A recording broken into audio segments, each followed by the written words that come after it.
Hello students, आज हम मुस्लिम सांप्रदायिक राजनीति का उद्भव और विकास के भाग 3 में बात करेंगे। पहले हम बात करेंगे मुस्लिम लीग का अस्तित्व में आना। तो अक्टूबर 1906 के मुस्लिम शिष्टमंडल का संगठन एक राजनीतिक दल के गठन का पूर्वाभिनय था।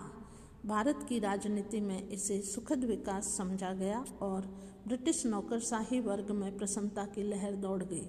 उसी दिन शाम को एक ब्रिटिश अधिकारी ने वायसराय की पत्नी मैरी मिंटो को अपने पत्र में लिखा, मैं आपको संक्षेप में सूचित करता हूँ कि आज एक बहुत बड़ी बात हुई।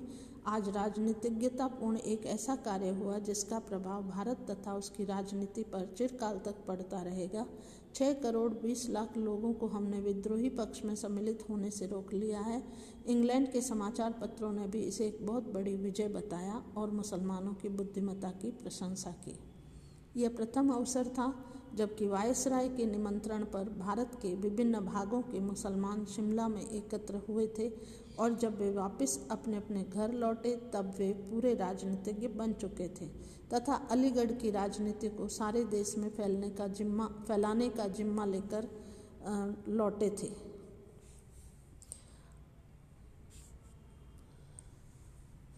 यदि लीग की कुछ मांगे होंगी, उन्होंने कहा, कांग्रेस का आंदोलनात्मक राजनीति से होड़ नहीं करेगी और यदि लीग की कुछ मांगे होगी तो वह उन्हें सीधे सरकार के पास आदरपूर्वक रखेगी।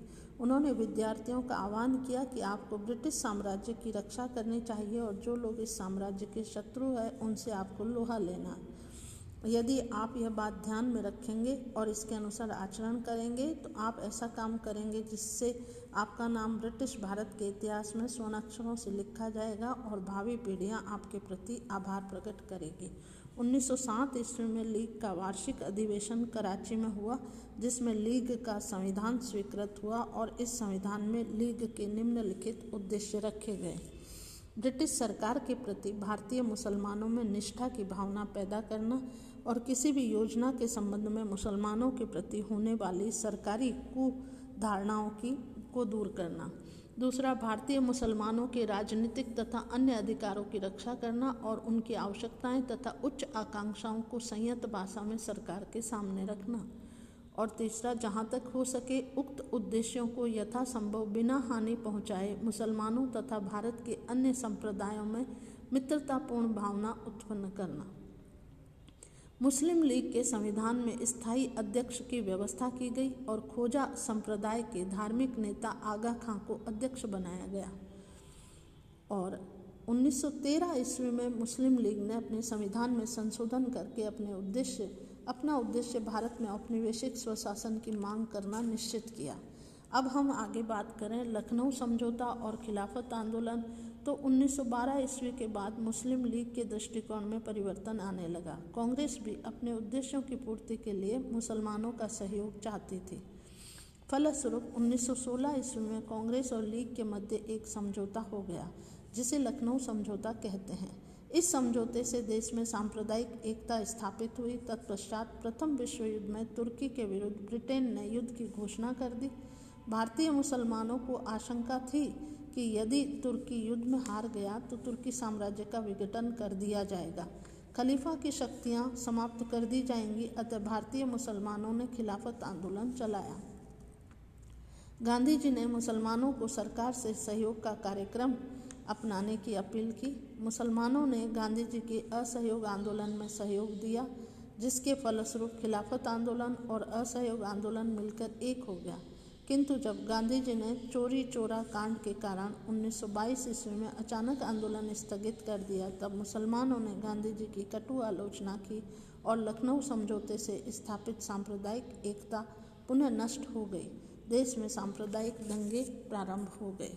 हम अगले पॉइंट में नेहरू रिपोर्ट और मुस्लिम राजनीतिक दृष्टिकोण की बात करें तो ब्रिटिश सरकार ने 1927 ईस्वी में भारत में किए गए संवैधानिक सुधारों की जांच के लिए एक साइमन कमीशन नियुक्त किया और चूंकि इस कमीशन के सभी सदस्य अंग्रेज थे इसलिए भारतीयों ने इसका बहिष्कार किया।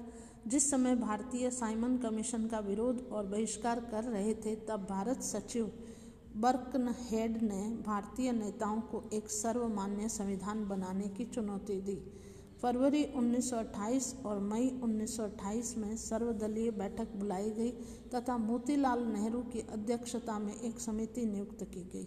नेहरू समिति ने जो रिपोर्ट तैयार की उसमें भारत में उत्तरदायी सरकार की स्थापना, अल्पसंख्यकों के धार्मिक सांस्कृतिक हितों की रक्षा के लिए अधिकारों की घोषणा, वयस्क मताधिकार आदि की बातें सम्मिलित की गई। दिसंबर 1928 में सर्वदलीय बैठक में जिन्ना ने नेहरू कमेटी के प्रस्तावों पर 3 संशोधन रखे, लेकिन वे स्वीकार नहीं किए गए। उधर मोहम्मद शफी के नेतृत्व वाली लीग ने प्रारंभ से ही नेहरू समिति का बहिष्कार किया। 31 दिसंबर 1928 और 1 जनवरी 1929 को आगा खां की अध्यक्षता में दिल्ली में ऑल पार्टीज मुस्लिम कॉन्फ्रेंस की बैठक बुलाई गई। इसमें नेहरू रिपोर्ट के सभी प्रस्तावों के विरुद्ध प्रस्ताव पारित किए गए।